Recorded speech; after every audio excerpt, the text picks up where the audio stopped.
ம், என்னது? எவ்வளோ ரெஸ்ட் எடுத்தாலும் டயர்டாவே இருக்கு. எவனாவது சூனியங்கினே வச்சுட்டானா?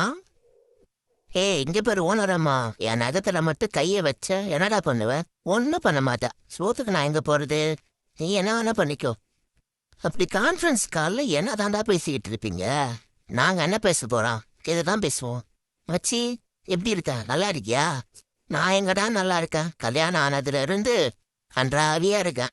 அப்புறம் நீ எப்படி இருக்க? எல்லாரும் தான்டா. சிங்கிளா இருக்கும் பொழுது ஜாலியா இருந்தோம். கல்யாணத்துக்கு அப்புறம் டெய்லியும் கலவரம் தான்டா. ஒரு நாள் கூட என்டர்டைன்மெண்ட் இல்லாம இருக்காது. எனக்கு ஒன்று புரியவே இல்லை. எனக்கு ஒன்றும் தெரியாதுன்னு எனக்கே தெரியும். ஆனா உனக்கு ஒன்றும் தெரியாதுன்னு சொன்னா மட்டும் எனக்கு கோவம் வருது. அதுதான் ஏன்னு எனக்கே புரியல. விடிய விடிய ரீல்ஸா பார்க்க வேண்டியது. நைட்டு ஃபுல்லா கர்மம், தூக்கமே வரமாட்டேங்குது. பொழுது விடிஞ்சதுல இருந்து தூக்கமா ஒரு வேலையே செய்ய முடிய மாட்டேங்குது. இது மட்டும் ஓனருக்கு தெரிஞ்சது எந்த வேலையும் போயிடும்.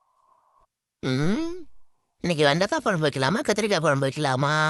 டெய்லி இதே குழப்பமாவே இருக்கு. சரி, இன்னைக்கு பாவக்காய் குழம்பு வைப்போம். இன்னைக்கு ரொம்ப போர் அடிக்குது. யாரை வம்புக்கு இழுக்கலாம்? ம் சரி சரி, நமக்குனே வச்சிருக்கேன் நம்ம புருஷா, அதுகிட்ட வம்பு. சரி சரி, போன வாரம் உனக்கு நான் மெசேஜ் பண்ணா நீ இன்னும் வேலை பார்க்கவே இல்லையே. அப்படி யாவ கூட பேசிக்கிட்டு இருக்கான்னு வம்பு இழுப்போம். சூப்பர், இன்னைக்கு என்டர்டைன்மெண்ட் நல்லா இருக்கும் போல.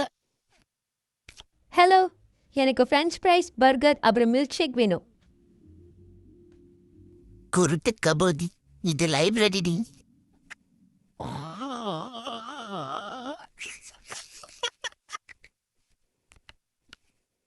எனக்கு ஃப்ரெஞ்ச் ஃப்ரைஸ், பர்கர் அப்புறம் மில்க் ஷேக் வேணும்.